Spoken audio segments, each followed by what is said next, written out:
Saya Cakra Restalam dengan NIM akhir 67. Saya Sri Mulyaningsih dengan NIM akhir 54. Saya Antineza Widiani dengan NIM akhir 92. Saya Alia Rizky dengan NIM akhir 52. Saya Fianter Faiz dengan NIM akhir 70. Hai, halo semuanya. Dalam video ini kami akan membahas hasil studi taksonomi pada ikan Notobranchius genheri atau yang lebih dikenal sebagai ikan killifish, musiman dari Afrika Timur. Ikan kecil ini memiliki kisah hidup yang sangat menarik, mulai dari siklus hidup yang sangat singkat hingga kemampuannya yang luar biasa untuk bertahan di habitat yang ekstrem. Secara umum, ikan killifish dikenal sebagai organisme model penting dalam penelitian biologi. Hal ini karena mereka dapat menunjukkan proses penuaan dan evolusi dalam waktu yang jauh lebih cepat dibandingkan hewan lain. Notobranchius genheri hidup di kolam-kolam musiman di Tanzania dan Zanzibar. Ketika musim hujan tiba, mereka berkembang biak dengan cepat. Namun, saat musim kering datang dan air menguap hingga kolam mengering, hanya telur-telurnya yang bertahan di dalam tanah menunggu hujan berikutnya untuk menetas kembali. Secara klasifikasi, Notobranchius genheri termasuk dalam kelas Actinopterygii, yaitu kelompok ikan bersirip kipas. Ikan ini kemudian masuk ke dalam ordo Cyprinodontiformes, famili Notobranchidae, dan genus Notobranchius. Spesies ini pertama kali dideskripsikan oleh Wilhelm Peters pada tahun 1868 dan diberi nama untuk menghormati ahli zoologi Albert G.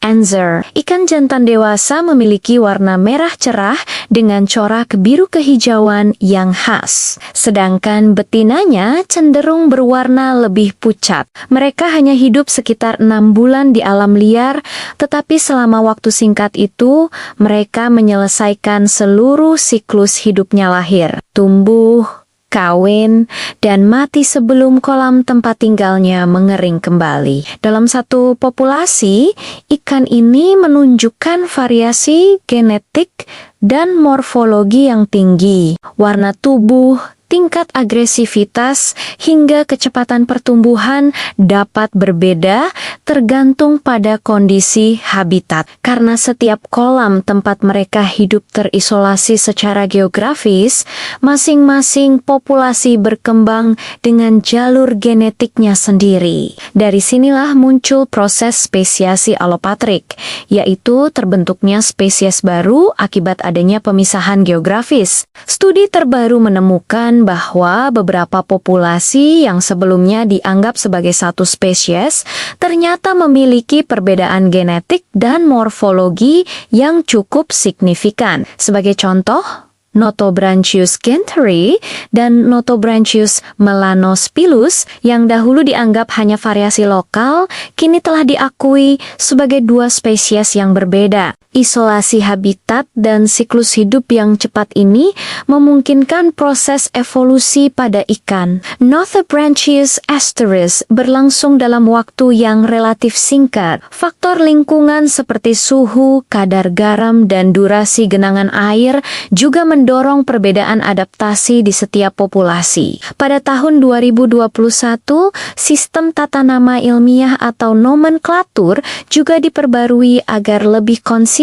secara global. Langkah ini sangat membantu para peneliti dalam mengidentifikasi dan mengklasifikasikan spesies baru dengan lebih akurat, termasuk dalam kelompok Notobranchius. Berdasarkan pembahasan di atas, dapat disimpulkan bahwa Notobranchius genheri merupakan contoh nyata bagaimana suatu spesies mampu beradaptasi dan berevolusi di lingkungan yang ekstrim. Siklus hidupnya yang pendek, kemampuan telurnya untuk bertahan di tanah kering, serta variasi genetik yang tinggi antar populasi menjadikannya model organisme yang sangat penting untuk memahami proses adaptasi dan spesiasi pada hewan bertulang belakang. Cukup sekian dari kami, terima kasih sudah menonton. Sekian, terima kasih. Wassalamualaikum warahmatullahi wabarakatuh.